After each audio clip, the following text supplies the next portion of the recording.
나를 무너뜨렸던 그 사람이 내가 떠나자 무너진 진짜 이유 고요한 마음으로 오늘의 이야기에 귀 기울여 주시는 여러분, 안녕하세요.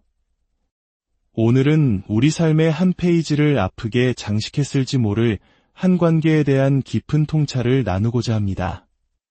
누군가와의 관계 속에서 끊임없이 나 자신을 의심하고 모든 문제의 원인이 나에게 있는 것만 같아 괴로워했던 경험이 있으신가요? 하지만 마침내 당신이 그 관계에서 온전히 걸어 나왔을 때 오히려 당신을 그토록 힘들게 했던 그 사람이 무너져 내리는 것을 보게 된 순간에 대해 이야기하려 합니다. 당신이 그 사람의 곁을 떠났던 바로 그 순간, 그것도 아주 잠시의 미련이나 감정적인 여지조차 남기지 않고 진정으로 돌아섰던 바로 그 순간, 나르시시스트는 평생을 애써 외면해온 무언가와 정면으로 마주해야만 했습니다. 그것은 바로 자기 자신의 무의미함입니다. 세상 전체에게는 아닐지라도 적어도 자신이 영원히 올감했다고 믿었던 한 사람에게만큼은 말입니다. 왜 이것이 그들에게 그토록 치명적인 상처가 되는 것일까요? 나르시시즘, 즉 자기애성 성격의 핵심은 사실 방어기제에 있습니다. 엄청난 과대망상이나 혹은 극단적인 피해자 의식 뒤에 숨겨진 지독히도 연약하고 깨지기 쉬운 자아. 나르시시스트는 자신의 존재를 확인받기 위해 타인을 필요로 합니다. 이는 우리가 보통의 인간관계에서 느끼는 건강한 인정욕구와는 차원이 다릅니다. 훨씬 더 깊고 병리적인 수준의 갈증입니다. 당신은 그들에게 단 한 번도 동등한 파트너나 진실한 친구 혹은 가족이었던 적이 없습니다. 당신은 그저 거울이었습니다. 그들이 스스로 꾸며낸 거짓된 자기 가치를 비춰주고 확인시켜주는 아름답게 포장된 거울 말입니다. 당신이 곁에서 그들의 말 한마디에 반응하고 늘 미안해하고 어떻게든 관계를 회복하려 애쓰는 동안 그들은 자신이 실제보다 훨씬 더 중요한 존재라는 환상을 유지할 수 있었습니다. 하지만 당신의 부재가 현실이 되었을 때, 당신의 전화가 더 이상 울리지 않을 때, 당신의 침묵이 벌이 아닌 평화의 증거가 되었을 때, 그들은 단순히 당신을 그리워하는 것을 넘어 외면하고 싶었던 자기 자신과 대면해야 했습니다. 이것이 바로 나르시시스트의 진짜 비극입니다. 그들이 평생을 도망쳐온 대상은 주변에 아무도 없을 때 거울 속에 비치는 바로 자기 자신입니다. 그리고 거울 속의 그 모습은 텅 비어 있고 깊은 수치심으로 가득 차 있으며 진실한 형태의 사랑을 할 능력이 없는 존재입니다. 그래서 당신이 떠난 순간 그들의 가면에는 균열이 가기 시작했습니다. 당신이 무언가를 빼앗아 갔기 때문이 아닙니다. 당신의 존재 자체가 그들의 망상을 떠받치고 있던 비계였기 때문입니다. 당신은 아마 자신도 모르는 사이에 너무나 오랫동안 그들이 만든 연극의 무대 위에서 정해진 역할을 수행해왔을 겁니다.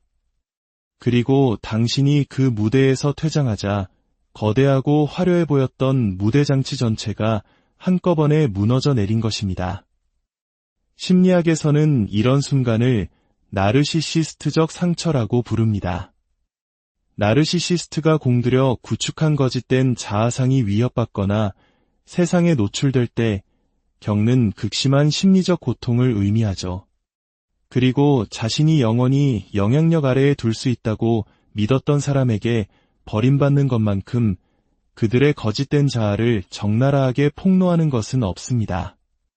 원래 당신은 그 자리에 머물러 있어야 했습니다. 계속 희망을 품고 끊임없이 자기 자신을 의심했어야 합니다. 하지만 당신은 그러지 않았습니다. 그것은 그들이 쓴 각본에 없는 내용이었습니다. 바로 이 지점에서 당신의 선택이 가진 힘은 그 누구도 부정할 수 없는 것이 됩니다. 진정한 힘, 진정한 개인의 주권은 겉으로 보기에는 큰 사건 없이 조용하게 나타나는 경우가 많습니다. 당신은 아마 조용히 떠났을 겁니다. 소리치지도 않았고 긴 설명을 하지 않았을 수도 있습니다. 하지만 그 고요하고 단호한 마지막 결정은 그 이전에 있었던 모든 혼란과 소동보다 훨씬 더 무거운 무게를 지닙니다. 그 침묵은 거대한 메아리가 되어 조종할 사람이 아무도 남지 않은 텅 빈 공간에서 나르시시스트의 귓가에 가장 크게 울려 퍼집니다. 이것 하나만은 명확히 이해해야 합니다. 그들이 무너진 것은 당신이 상처를 주었기 때문이 아닙니다. 그들이 무너진 것은 당신이 더 이상 그들이 당신에게 상처 주는 것을 허락하지 않았기 때문입니다. 당신은 자신의 삶에 대한 주도권을 되찾았고 협상의 여지가 없는 명확한 경계선을 그었습니다. 복수심이 아닌 명료한 자기인식에 뿌리를 둔 결정을 내린 것입니다. 혼란과 의심, 감정적 불안정성에 기대어 사는 사람에게 당신의 그런 단단함은 그들을 무장해제시키는 가장 강력한 힘입니다. 그것은 그들을 무력하게 만듭니다. 당신이 그들의 힘을 빼앗아서가 아니라 그들은 애초에 자신만의 힘을 가져본 적이 없기 때문입니다. 그들은 언제나 당신의 힘을 빌려 쓰고 있었을 뿐입니다. 그래서 당신이 분노가 아닌 결단 속에서 돌아섰을 때 그들은 알았습니다. 머리로는 이해하지 못했을 수도 있고 입 밖으로 꺼내지 않았을 수도 있습니다. 하지만 그들의 내면 깊은 곳에서는 이미 알고 있었습니다. 게임이 끝났다는 것을. 당신이 게임을 끝내서가 아니라 당신이 그 게임 자체를 넘어 성장해버렸기 때문입니다. 그리고 그것이야말로 그들이 결코 회복할 수 없는 종류의 상실입니다. 왜냐하면 그들은 당신의 부재 속에서 성장하는 법을 모르기 때문입니다. 그들은 오직 당신의 그림자 속에서 생존하는 법만을 알고 있었을 뿐입니다. 그리고 궁극적으로 바로 그것이 그들을 무너뜨린 진짜 이유입니다. 당신이 더 이상 반응하지 않기 시작했을 때 표면적으로는 미묘하지만 그 이면에서는 지각 변동과도 같은 놀라운 일이 일어났습니다. 나르시시스트는 그것을 느꼈습니다. 실망이나 거절감 같은 일반적인 감정을 느꼈다는 뜻이 아닙니다. 훨씬 더 깊고 방향 감각을 상실하게 만드는 존재론적인 충격이었습니다. 나르시시스트는 타인의 반응을 먹고 삽니다.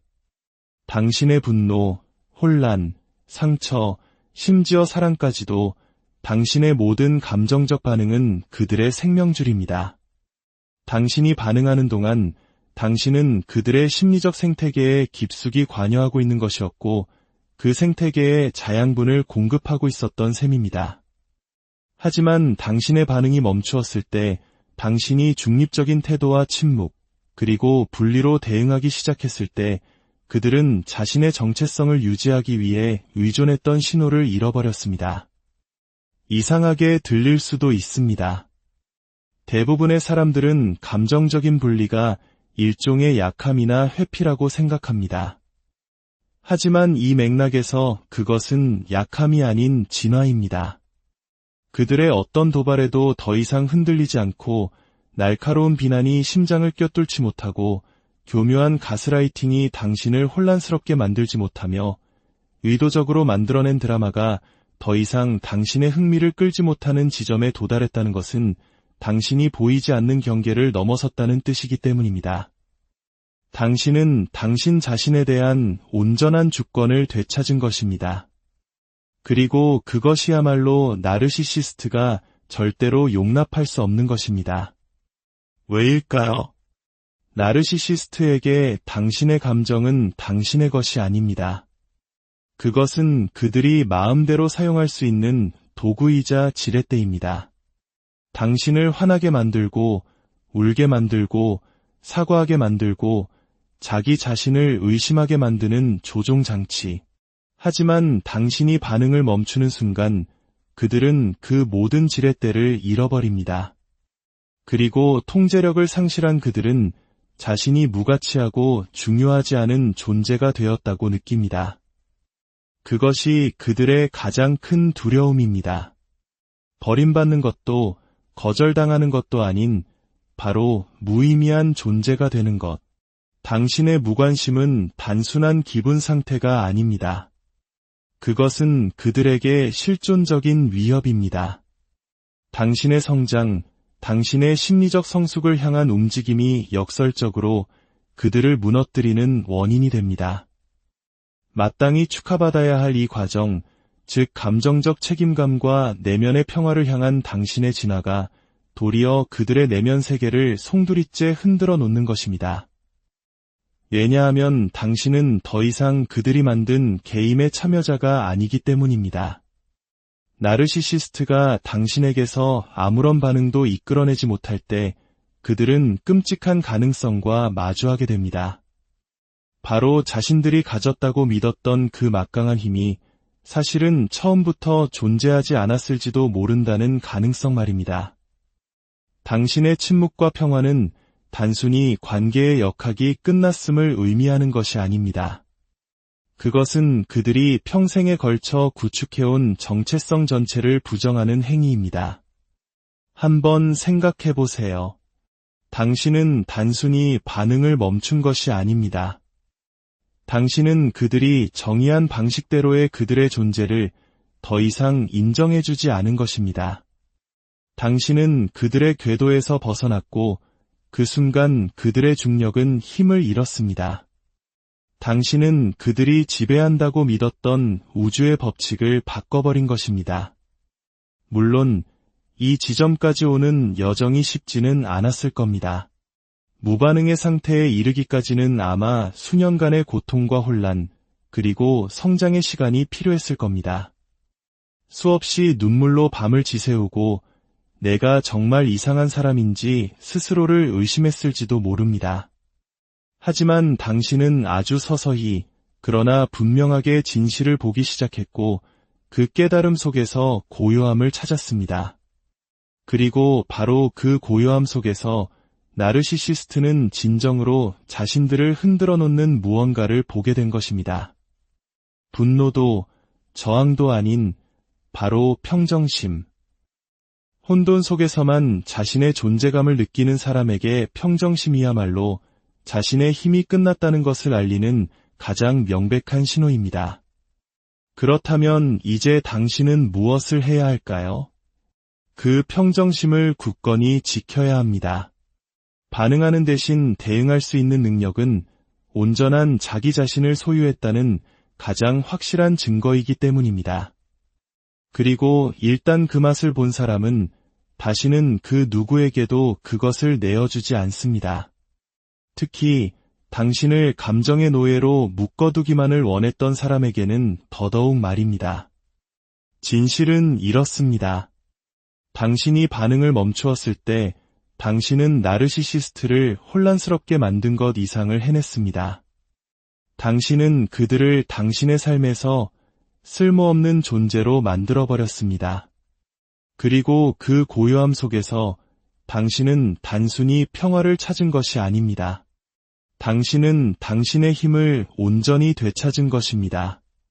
당신이 분노나 위협이 아닌 조용한 결단으로 경계선을 설정하기 시작했을 때 그 충격파는 나르시시스트의 세계를 강타했습니다.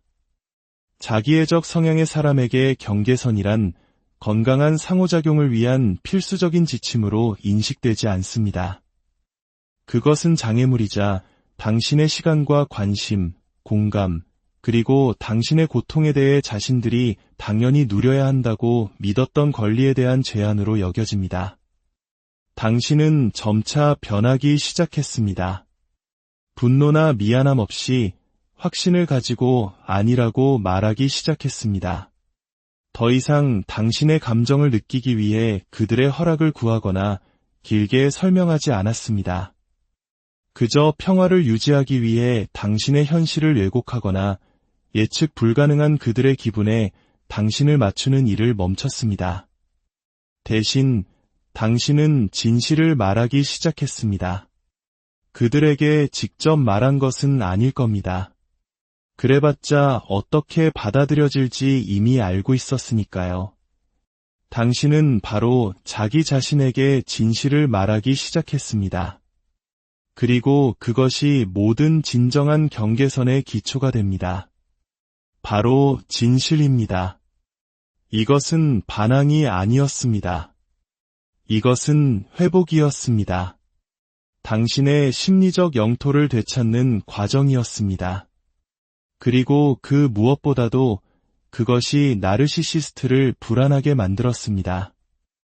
왜냐하면 그것은 당신이 더 이상 그들의 심리적 연장선에 있는 존재가 아님을 의미했기 때문입니다. 당신은 더 이상 그들의 모든 기분 변화에 일일이 반응하지 않았고 그들의 비난을 내면화하지 않았으며 그들의 죄책감을 대신 짊어지지 않았습니다. 당신은 당신 자신의 권리를 가진 독립적인 한 명의 인간이 되어가고 있었습니다. 그리고 나르시시스트의 세계에서 타인의 자율성은 곧 배신을 의미합니다. 당신이 경계선을 세울 때 당신은 분리를 만들어냅니다. 그리고 나르시시스트에게 분리는 곧 소멸처럼 느껴집니다. 그들은 당신이 그들의 승인이라는 깨지기 쉬운 평형 상태를 감히 깨뜨릴 위험을 감수하지 않을 것이라고 굳게 믿었습니다. 하지만 당신은 해냈습니다. 그리고 그렇게 함으로써 당신은 그들이 스스로에게 들려주던 거짓말, 즉 자신들이 전능하고 대체 불가능하며 비난받을 수 없는 존재라는 거짓말을 폭로했습니다. 당신의 경계선은 이렇게 말하는 것과 같습니다. 더 이상 당신이 나를 정의하도록 내버려 두지 않겠어. 그리고 차분하고 일관된 행동을 통해 전달된 이 메시지야말로 궁극적으로 그들의 환상을 꿰뚫어 버린 것입니다. 당신이 그 경계선을 확고히 지킬수록 당신은 두려움과 죄책감, 혼란이 줄어드는 이상한 경험을 하기 시작합니다. 경계선은 타인으로부터 당신을 보호할 뿐만 아니라 당신이 누구인지를 명확하게 해주기 때문입니다. 그것은 마치 집 주위의 울타리와 같습니다. 사람들을 무조건 막기 위한 벽이 아니라 올바른 사람들을 안으로 들이고 당신이 어디까지이며 다른 사람이 어디서부터 시작되는지를 알게 해주는 구조물입니다. 당신은 더 이상 설명하지 않습니다. 그 끝없는 정당화와 해명, 그리고 나르시시스트가 통제력을 유지하기 위해 교묘하게 조종하는 그 달래기의 패턴에서 벗어난 것입니다. 당신은 그들이 만든 게임에서 스스로 걸어 나왔습니다. 이것이 그들에게 가장 고통스러운 지점입니다. 나르시시스트의 정체성은 내면 성찰이 아닌 타인의 반응이라는 반사에 기반하기 때문입니다. 당신이 더 이상 그들의 왜곡된 세계관을 비춰주지 않을 때 그들은 아무것도 보여주지 않는 거울 앞에 홀로 서게 됩니다. 그리고 그 공허함은 그들을 공포에 떨게 합니다. 외부의 해명에서 내면의 확신으로의 전환, 이것이 바로 자기 존중감이 태어나는 방식입니다. 나르시시스트는 당신이 더 이상 자신을 설명할 필요를 느끼지 않는다는 것을 보았을 때 그 어느 때보다 명확하게 당신이 떠났다는 것을 인지했습니다. 물리적으로는 아직 곁에 있을지라도 감정적으로, 심리적으로 당신은 이미 그곳에 없었습니다. 당신은 더 이상 그들의 각본에 등장하는 배우가 아니었습니다. 그리고 그것이 바로 그들이 당연하게 여겼던 통제력을 잃기 시작한 정확한 순간입니다. 결국 진정한 강함은 더 큰 목소리를 내는 것이 아닙니다. 고요해지는 것입니다. 다른 사람들이 당신을 오해할 때조차, 특히 바로 그럴 때 당신이 누구인지를 아는 것입니다. 그리고 그 조용하고 안정적인 종류의 강함이야말로 나르시시스트가 절대로 흉내낼 수도 파괴할 수도 없는 유일한 것입니다. 오랫동안 당신의 감정적 에너지는 상황을 원만하게 만들고 갈등을 피하고 그들의 반응을 관리하고 그들의 깨지기 쉬운 자존심을 보호하는 데에 쏟아졌습니다. 당신은 살얼음판을 걷듯이 행동했고 말을 내뱉기 전에 수없이 자기 검열을 했습니다. 당신이 약해서가 아니었습니다. 어떤 대가를 치르더라도 안정을 유지하도록 깊이 조건화되었기 때문입니다. 하지만 당신이 그들의 인정을 받는 것보다 당신의 심리적 안녕을 더 중요하게 생각하기 시작할 때 그 관계의 구조 자체가 위협받기 시작합니다. 당신이 반응 대신 고요함을, 드라마 대신 고독을, 수능 대신 진정성을 선택하기 시작할 때 그들의 발밑땅이 갈라지기 시작하는 것입니다. 당신의 평온함은 분리를 의미하고 분리는 통제력의 상실을 의미합니다. 통제력의 상실은 그들에게 존재의 소멸과도 같습니다. 그들은 당신을 차갑고 이기적이며 사랑이 없는 사람이라고 비난할지도 모릅니다. 하지만 역설적이게도 당신의 평화를 지키는 것이야말로 당신이 할 수 있는 가장 사랑이 넘치는 행동입니다. 우선은 자기 자신을 위해서, 그리고 온전하고 안정된 당신에게 의지하는 다른 사람들을 위해서 말입니다. 당신이 나르시시스트의 역기능에 쏟아붓는 모든 에너지는 당신 자신의 명료함과 성장, 그리고 잠재력에서 빼앗아온 에너지입니다. 평화는 사치가 아닙니다. 모든 의미 있는 변화가 뿌리를 내리는 토양입니다. 만약 당신이 그 지점에 도달했다면 그들을 실망시키고 그들의 분노와 마주하고 그들의 인정을 뒤로하고 당신의 평화를 지키기로 선택했다면 이것 하나만은 알아주십시오. 당신은 심오하고 용기 있는 일을 해낸 것입니다. 당신은 그들의 자존심보다 당신의 영혼을 위해 두었습니다. 그리고 그렇게 함으로써 당신은 환상이 아닌